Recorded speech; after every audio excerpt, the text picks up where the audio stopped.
네, 안녕하세요. 예스맨입니다. 네, 이번에도 어떤 소식이 나왔는지 같이 한번 내용을 보도록 하겠고요. 영상 속도는 1.5배를 추천드리는 바입니다. 예, 쉬지 않고 계속 영상을 만드는데 항상 지치거나 힘들거나 이럴 때마다 구독자님들을 생각을 하게 됩니다. 진짜 어려운 장에서도 계속 제가 영상을 올릴 수 있었던 다 배경 또한 구독자님들이 저를 응원해 주었기 때문이고요.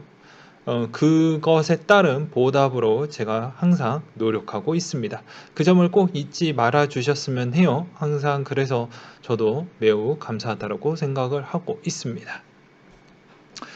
네, 내용을 보시게 되면 오늘 미국의 달러에 대한 이야기를 먼저 하고 넘어가도록 하겠는데요. 달러 스마일 이론이라고 해가지고 헤지펀드 유리존 캐피탈님이 이야기를 했다라고 합니다. 여기에서 보게 되면 몇 가지에 대한 이야기를 볼 수가 있는데 세 가지로 구분을 할 수 있다고 합니다. 글로벌 위기 발생 시 안전하고 유동적인 자산에 대한 수요가 늘어나며 달러가 강세를 보이고 경기 회복이 더뎌 연준이 완화적 조치를 취하는 국면에는 상대적으로 위험 자산에 대한 수요가 늘어나며 달러가 약세로 전환을 하게 된다라고 되어져 있으며 이후 경제가 정상적 또는 강한 회복 국면에 접어들게 되면 달러가 다시 강세로 보이게 된다.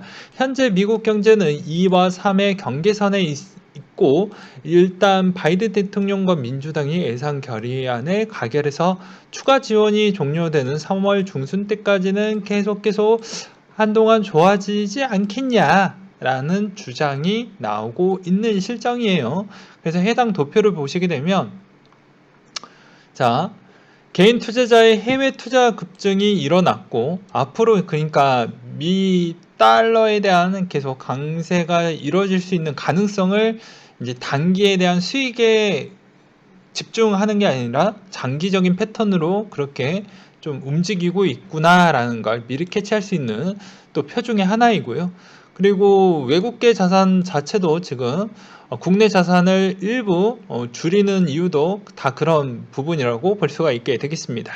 그리고 이번 질병의 신규 확진은 줄고 백신 보급률이 높아져서 크로스되는 부분이 확실하게 효과가 나오고 있는 데이터가 나오고 있지만 이스라엘에 대한 어느 정도 1분기 추이에 대한 결과치를 봐야지, 정말로 줄어드는 부분이 나오고 후에 대한 여러 가지 부작용 추이도 걱정할 추이 정도까지는 아니구나라는 걸 좀 눈도장을 찍어 놔야지 비로소 여러 가지 후행적인 부분에 대한 안정감으로 인해서 뭐 여러 가지에 대한 뭐 영향을 어, 여러 가지 측면에 대한 자산한테 골고루 끼치지 않을까, 뭐 이런 생각을 해볼 수가 되겠고요. 그리고 미국의 2021년도 경제 성장에 대한 기대감에 대한 확대 추이도 예상치를 높게 계속 잡아주고 있는 실정입니다.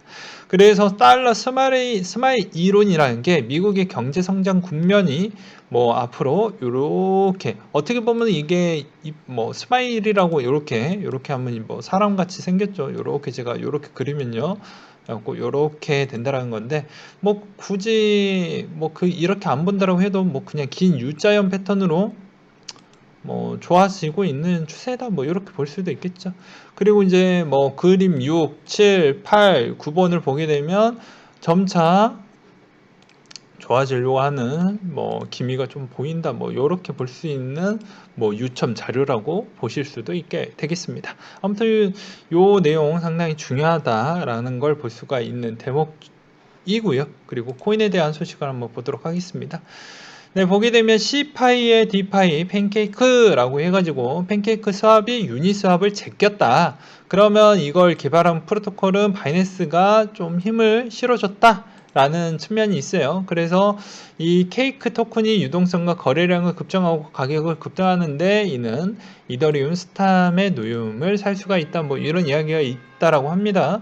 그리고 바이낸스 코인은 바이낸스 거래소의 다양한 상품에 걸쳐 사용하기 위해서 개발된 토큰으로서 현재 코인 중에 시가총액 기준으로 3위를 차지하고 있으며 이제 바이낸스 CEO가 중앙화 성격의 가진 탈중앙화 금융의 CFI를 오랫동안 지지했던 사람 중에 한 명이라고 합니다. 아무래도 바이낸스가 이런 걸 하게 되면 당연히 그만큼 화력은 좋을 수밖에 없겠죠. 그리고 최근에 뭐 디파이, 뭐 CFI 등 그리고 NFT 등 지금 시장이 다 좋으니까 알아서 그런 쪽에서도 계속 살집이 붙어 가는 것 같아요. 그리고 혼동을 반증하기 위해서 비트코인 캐시와 SV 상장 폐지를 했다라고 합니다. 그래서 이런 결정은 쉽지 않았다라고 하지만 아무래도 최근에 뭐 캐시나 SV 쪽에 대한 그런 여러 가지의 문제점하고 사건이 나와주면서 사전적으로 그런 결정을 내린 것 같아요. 그리고 은행이 말하는 시스템적인 중요성이라고 해가지고 보게 되면 JP모건의 애널리스트에 따르면 비트코인과 더 넓은 암호화폐 시장은 테더에 대한 신뢰가 상실될 경우 유동성 쇼크에 직면할 수 있다. 이건 지나가는 코린이들도 알고 있는 소식이죠. 알고 있는 소식인데 당연한 이야기를 당연시하게 이야기를 하고 있는 실정입니다. 아무래도 계속 JP모건은 야 빨리 떨궜으면 좋겠다 이런 이야기로 꺼내는 것 같습니다. 근데 이미 테더와 비트 파이낸스와에 대한 관계도에서 파이낸스가 이미 대출을 받았던 부분을 일부 빠르게 상환을 해버렸기 때문에 한동안 테더에 대한 리스크가 나오는 배경은 오히려 좀 적고 오히려 일부 시총이 높은 코인에 대한 리스크에 대한 이야기가 먼저 나오거나 아니면 FATF에 대한 이제 규제 기준 준수를 못했던 거래소들에 대한 문제점이 나오면서 그때 시장이 약간씩 흔들릴 수 있는 가능성이 좀 더 높지 않을까라는 저의 개인적인 생각을 먼저 드리고 싶고요. 그래서 테더에 대한 이슈보다는 오히려 이런 쪽에 먼저 접근을 해야 되지 않겠냐 라고 저는 설명을 드리고 싶습니다. 그 다음에 대한 소식을 보게 되면 캐나다 자산운용사 CI 파이낸셜이 비트코인 ETF를 신청을 했다. 최근에 ETF 하나가 신청이 되니까 여러가지 신청이 뭐 3-4건 정도 남아져 있다고 했는데 연달아 계속 신청량이 점차 늘어나고 있구나 라고 보시면 될 것 같습니다. 그렇기 때문에 앞으로 캐나다 쪽이 활발해지면 자연스럽게 미국 쪽도 문이 두드리게 될 것이고 자연스럽게 그 문은 열리게 될 것이다. 그리고 과거 기반에 대해서 한번 보게 되면요. 캐나다 쪽이 ETF가 되면 그 선례로 이제 그 다음으로 미국이 ETF 될 가능성이 매우 높다라는 그런 과거 자료도 있습니다. 물론 이제 이게 시점에 따라서 또 그때에 따른 환경에 따라서 좀 여러 가지에 대한 참 반론이 있긴 하지만 그래도 제가 찾아보았을 때는 캐나다가 됐었을 때 미국은 좀 더 시간이 조금은 걸리겠지만 그래도 그 근시일 내에 빠르게 좀 되는 배경이 좀 있었더라고요. 그래서 이 점도 참고하셨으면 좋겠고 마이크로 스트래티지가 나는 총알을 좀 더 장전을 하겠다라고 해서 조금 더 늘렸습니다. 그래서 언제든지 하락만 와라. 난 언제든지 1조를 박을 수 있는 총알이 있다. 라는 걸 보여주고 있어요. 그렇기 때문에 오히려 지금 시장이 정말 누가 눈치 싸움을 먼저 하고 있습니다. 언제든지 떨구면 언제든지 살 수 있는 게 총알이 있다 보니까 더욱더 물량이 점차 계속 안 나오는 것 같아요. 그래서 이번 형태로 ETF를 보면서 또 다른 생각은 갖고 있는데 저 뒤에서 다시 한번 ETF 이야기하면서 다시 한번 금에 대한 ETF와 또 관계를 해서 설명을 또 드리도록 하겠습니다. 아무튼 요거 마이크로 또 스트래티지만 그런 게 아니라 여기서 또 보이지 않는 또 현금 유동성이 많이 갖고 있는 그런 기업들이 이번에 코인과 엮이게 되면 기업적 가치를 한 방에 올릴 수가 있었던 2020년도 하반기 때부터 막 3배, 4배, 5배까지 달려왔던 그런 기업들이 있으니 아마 주주들한테 이쁨을 받기 위한 그런 장치적으로 뭐 마이크로 스트레치처럼 올인하는 건 아니고 뭐 1% 정도는 담을 수는 있잖아요. 그래서 그런 측면에 있는 기업들이 아마 대거 많이 들어오지 않겠냐라는 생각도 들기도 합니다. 그 다음으로 이더가 4월 14일 베를린 업그레이드 하드포크 실시 예정이 있고요. 그리고 이더의 세계 34일 자산에 반열을 했고 어도비보다 더 높았다라고 합니다. 앞으로 점차 더 높아지겠죠. 그러다 보면은 어느 순간 시간이 지나다 보면 넷플릭스를 제끼고 계속 올라가지 않을까 싶습니다. 그리고 앨런 머스크가 아이들과 함께 도지에 채굴기를 설치했다고 하는데 이거는 뭐 앨런 머스크만 그런 건 아니에요. 점차 글로벌에 있는 그런 오너십들이 자기 자녀들한테 여러 가지 테스팅을 다 합니다. 그러니까 그 테스트를 그냥 과제로 하는 게 아니라 같이 내 자식과, 그러니까 부모와 함께 무언가를 체험해보고 합습해보고 그런 거를 느끼게 해줌으로써 이제 그런 창의력을 좀 더 키워주는 것 같아요. 그래서 나 어렸을 때 이런 컴퓨터에 대한 접근성을 또 키워줌으로써 그만큼 그 다음 거, 그 다다음 거를 좀 생각할 수 있는 시장으로 좀 눈에 튀게끔 만들려 주는 것 같더라고요. 그래서 그런 의미로만 보시는 게 맞는 것이지 이게 뭐 도지의 힘을 더 많이 실어준다라고 보기에는 좀 어려운 부분은 있는 것 같습니다. 물론 이제 머스크가 기존에 뭐 이렇게 했던 뭐 배경은 굳이 이제 어떻게 보면 자녀에게 도지에 대해서 물려준다 해도 이 사람의 그 금액을 보았을 때는 푼돈이기 때문에 좀 오해 안 하셨으면 좋겠습니다. 아무튼 도지 부분에 대해서는 저는 그렇게 좀 너무 뭐 여러분들도 몰빵해서 여기서 좀 무언가를 좀 건져 보아야 되겠다 이렇게는 좀 보지 않으셨으면 좋겠어요. 그 다음으로 앨런 머스크가 테슬라 비트코인 메이지 개인 결정이 아니다라는 내용인데 뭐 당연히 그런 거죠. 이사회를 열어서 뭐 여러 가지에 대한 검토를 통해 가지고 할 수 있는 거지 내가 하겠다 이런 형태로 할 수 있는 그런 여건은 안 됩니다. 그래서 오해하시는 분들이 있을까봐 이야기를 했고요. 중국의 베이징에 디지털 위안화 ATM기가 설치를 했다고 합니다. 네. 그렇기 때문에 아무래도 더욱더 이제는 동계올림픽에 가까워지고 있는 실정이다 보니까 ATM기 부분에 대해서도 서서히 테스팅을 하고 하반기 때는 본격적으로 쭉 다 설치를 하지 않을까라는 생각이 들고요. 예. 그 다음으로 클레이 2021년도 주요 이슈 정리라고 해가지고 클레이튼에 대해서 이야기를 좀 다뤄주었으면 좋겠다라고 한 구독자님이 그래가지고 한번 갖고 와봤습니다. 근데 최근에 클레이튼에 대한 논란도 꽤 있어요. 예. 예, 그래서 클레이와 클레이튼 기반의 NFT 카드 두 종류와 뭐 자산도 담을 수 있고 뭐 그런 교환 매개체와 통합 관리할 수 있는 것도 지금 고민하고 있다. 그래서 NFT 활용에 대한 확장 계획은 보게 되면 조만간에 클립을 통해서 일단 진행을 하려고 지금 고민 중이다. 클립이 된다라는 의미는 카카오 메신저와 점차 접근성이 좋아진다. 이렇게 보셔도 될 것 같습니다. 그런 형태로 좀 보셨으면 좋겠고 그 다음에 여기에서도 또 다른 이슈 정리된 걸 또 보게 되면 뭐 앞으로 디파이 그리고 스왑 뭐 등등 여러 가지가 있고 덱스 그리고 CBDC 파일럿 테스트 공고 입찰 선정 가능성이 높다. 그러니까 카카오 지갑이 빨리 연구를 했기 때문에 쓰일 확률이 높고 채택 확률이 높다라는 걸 이야기를 하는 거죠. 한국은행은 왜냐하면 매주를 줄 게 뻔히 보이기 때문이죠. 왜냐하면 자체 내면 여러분들이 아셔야 되는 게 이때까지 공무원이 만들었던 플랫폼은 잘 사용 안 해요. 예. 그리고 너무 불편하고 안 씁니다. 예, 그래서 외주를 줘서 아마 관리하는 형태로 진행이 될 것 같고, 그리고 NFT에 대한 서비스를 오픈할 것인데 아직 시기는 미정이다.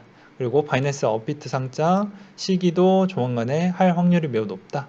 그리고 클립 사용자 확대로 마케팅을 진행하고 있고 3월 특급법 부분에 있어서 어느 정도 좀 마무리가 되면 그때부터 좀 무언가에 대한 그런 활동이 좀 더 커지지 않겠냐라는 내용들이 있었어요. 근데 워낙 비밀이 많아서 다 아마 장이 좋을 때 무언가를 좀 터트리긴 하겠지만 약간씩 조심조심하게 할 수밖에 없는 실정이라고 저는 보고 있습니다. 왜냐? 네, 한국에서는 아직까지 암호화폐에 대한 입장이 친화적이진 않죠. 그리고 대륙별 암호화폐 관심 순위 부분에 대해서 보게 되면 프런트, 뭐 케이크, 뭐 스텔라 부분이 요렇게 보여지고요.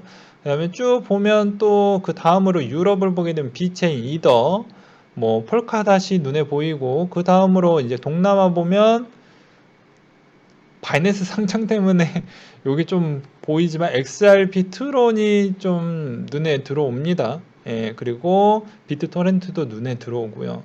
일단은 현 시점 대비해서는 요렇게가 활기를 치고 있구나라고 보시면 돼요. 그렇게 보시면 될 것 같고요. 근데 이거는 지금 시점에서 이런 형태로 보게 되면 또 오해하시는 분들이 있을까봐 말씀을 드리는데요. 관심순위입니다.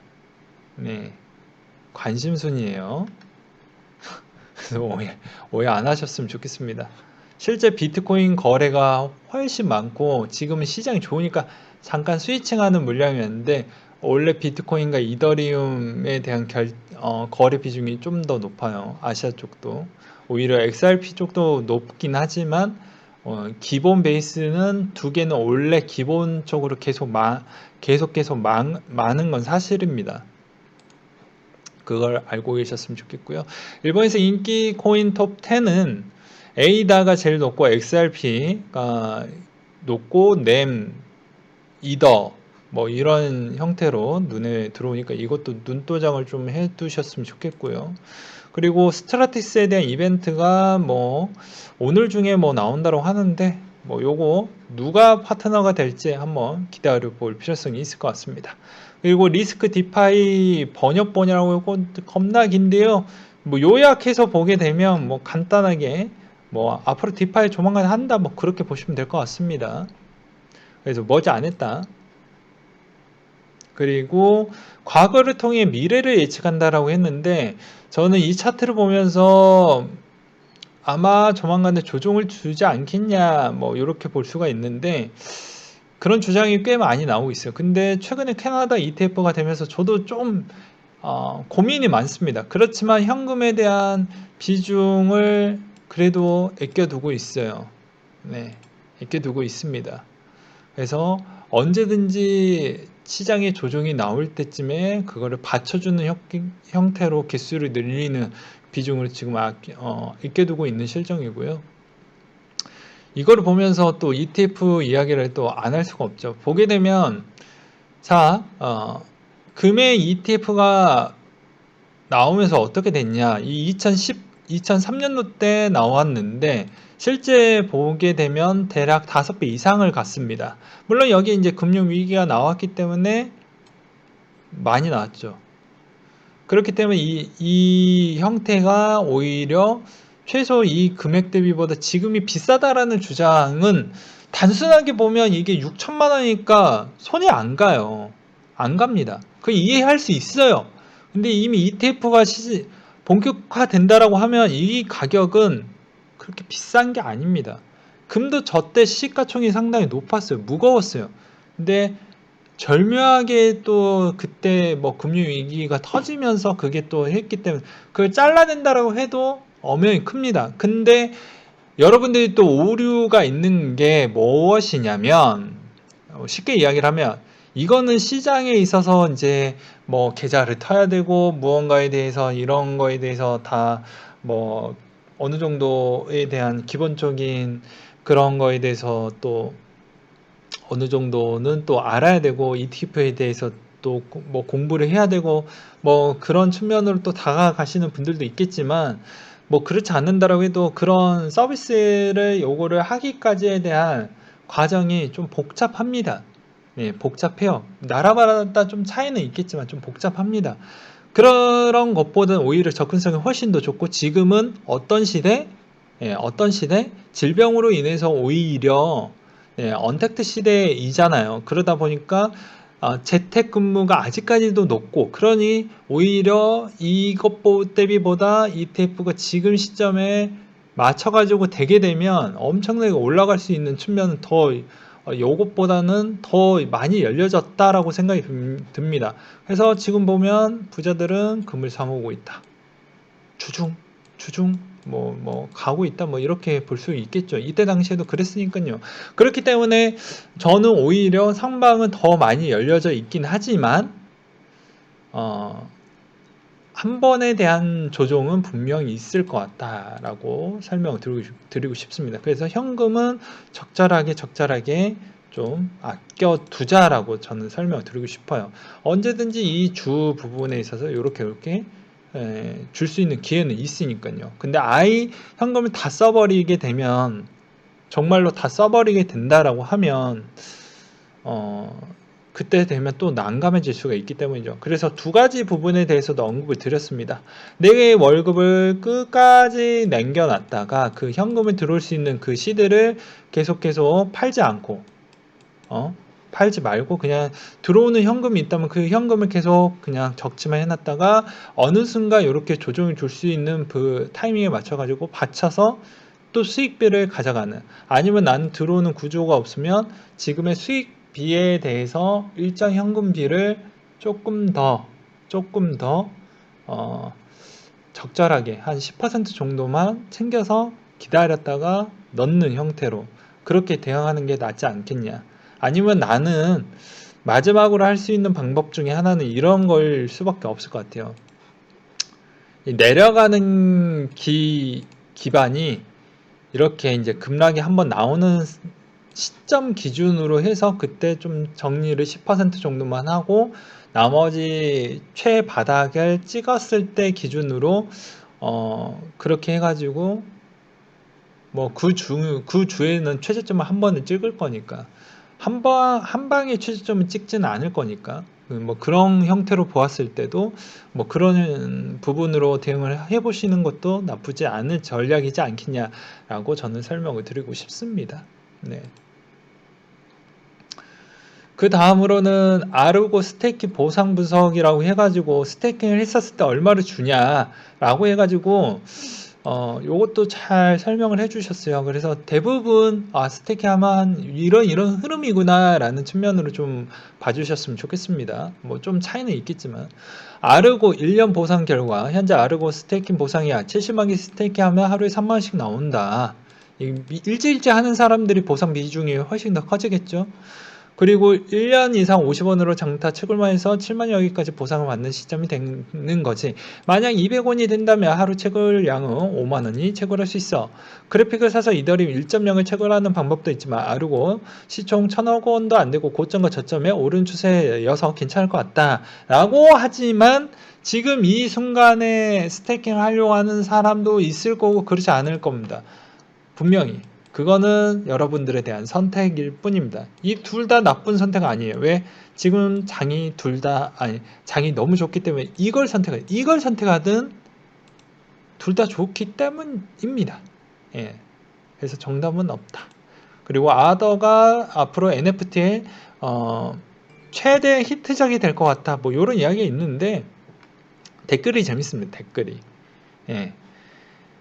댓글이 지금 스파이더맨 그림도 지금 5달러에 파는데 차라리 유해한 카드나 포켓몬을 팔면 더 비싸게 파는 거 아니겠냐? 뭐 이런 의견도 있어요. 근데 저는 개인적으로 NFT가 인기가 끌면서 오히려 이더가 좀 더 가졌고 오히려 이더가 많이 급락이 나온다고 받쳐줄 수 있는 측면이 있다라고 보여집니다. 근데 저는 NFT는 인플레이션 대비에 대해서 그런 측면으로도 설명을 드리기도 했지만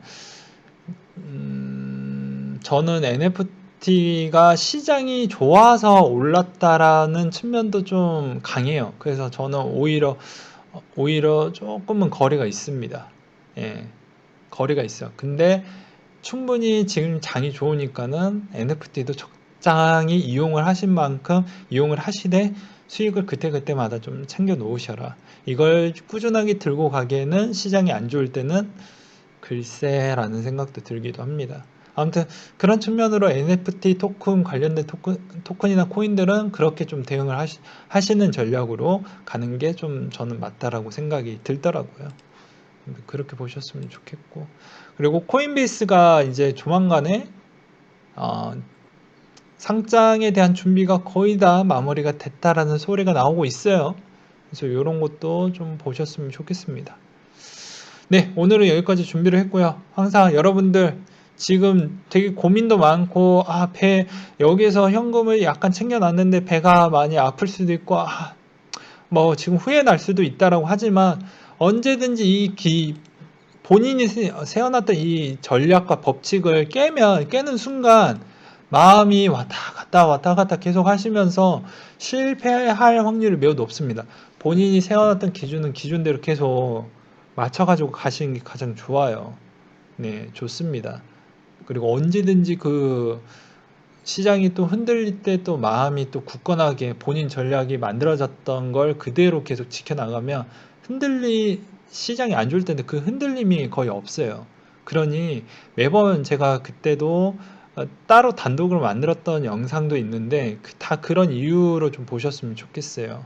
아무튼 이번 ETF, 캐나다 ETF로 인해서 얼마만큼 더 올라갈지, 아니면 이번 3월 달에 여러 가지에 있는 거래소가 이제 서서히 정리되는 수순으로 인해서 약간 유동성에 대한 문제점이 나오게 되면서 잠깐 쉬어가게 될 것인지, 그거는 좀 더 지켜보자고요.